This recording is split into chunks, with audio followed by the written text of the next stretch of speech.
शिष्टाचार। वार्तालाप। रविवार का दिन था। मौसम सुहावना था। शाम के समय प्रतिभा जी अपनी सहेली शोभना से मिलने चल पड़ी। साथ में उनकी नन्ही सी प्यारी बेटी मधुलिका भी थी, जो कक्षा 1 में पढ़ती थी। आते ही मधुलिका ने शोभना जी को दोनों हाथ जोड़कर नमस्ते की। ये देखकर शोभना जी पुलकित हो उठी। उन्होंने उस छोटी सी गुड़िया को गोद में उठाकर प्यार किया। कुछ देर बाद शोभना जी ने अपने बेटे धीरू को आवाज दी। धीरू, जल्दी आओ, देखो तो घर में कौन आया है। मधुलिका से नहीं मिलोगे बेटे? धीरू उस समय बाहर बैडमिंटन खेल रहा था। हाथ में रैकेट लिए वह झुंझलाते हुए आया। गुस्से से उसका मुंह फूला हुआ था। उसने देखा कि मम्मी के पास आंटी खड़ी हैं और एक छोटी सी बच्ची भी है। वह थोड़ा गुस्से में आंटी और बच्चे को देखने लगा। शोभना को गुस्सा तो आया, पर गुस्से को दबाकर धीरू से बोली, धीरू बेटा, मधुलिका को भी अपने साथ ले जाओ, इसे भी अपने साथ खिलाओ। धीरू ने कोई प्रसन्नता नहीं दिखाई। बिना मन से मधुलिका का हाथ पकड़ा और उसे खींचता हुआ ले गया। यह देख मधुलिका भी कुछ असमंजस में थी, पर वह धीरू के साथ खेलने चली गई।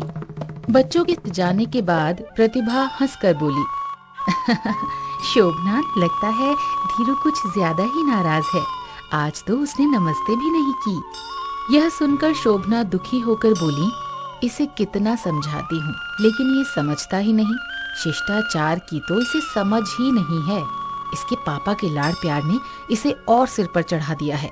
इसके अशिष्ट व्यवहार के कारण मुझे सबके सामने शर्मिंदा होना पड़ता है।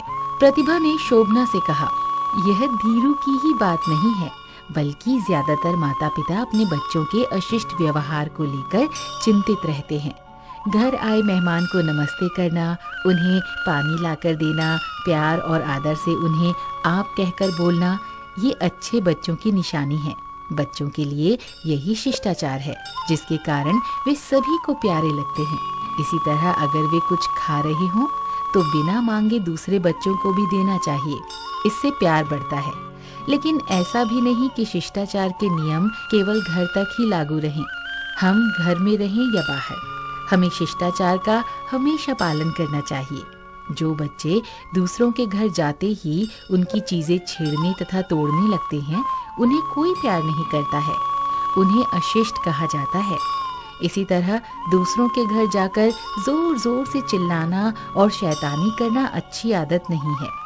जब बड़े आपस में बातें कर रहे हों, तब बीच बीच में टोकना और चिल्लाना भी बुरी बात है।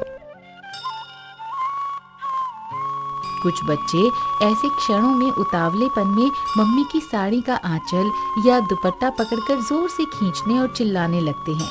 चलो मम्मी, चलो चलो घर, अभी चलो, जल्दी। ऐसे बच्चों को कोई पसंद नहीं करता। कोई नहीं चाहता कि उनके मेहमानों के साथ ऐसे अशिष्ट बच्चे भी आएं। कुछ बच्चों की एक और बुरी आदत होती है। वे जिस घर में जाते हैं, वहाँ की कोई न कोई चीज ले लेना चाहते हैं। अगर उन्हें कोई खिलौना पसंद आ गया तो वे उसे ले लेते हैं और लौटाने से मना करते हैं। इस हालत में जिस बच्चे का वह खिलौना है, वह रो रो कर आसमान सिर पर उठा लेता है। उसके माता पिता की भी बड़ी अजीब हालत होती है। भला घर आए मेहमान के बच्चे से वह खिलौना जबरदस्ती कैसे वापस लें? अगर बचपन से ही ये सब बातें प्यार से सिखाई जाएं, शिष्टाचार का पाठ पढ़ाया जाए, तो ये स्थिति कभी पैदा न होगी। शोभना, चिंता करने और दुखी होने से कुछ नहीं होगा। तुम्हें धीरू को अभी से ही शिष्टाचार की छोटी छोटी बातें प्यार से सिखानी चाहिए, जिससे तुमको या धीरू को किसी के सामने शर्मिंदा या दुखी न होना पड़े। जो बच्चे शिष्टाचार सीख लेते हैं, उन्हें सभी प्यार करते हैं। उनके साथ मिलकर बैठने और बातें करने में सभी को मजा आता है।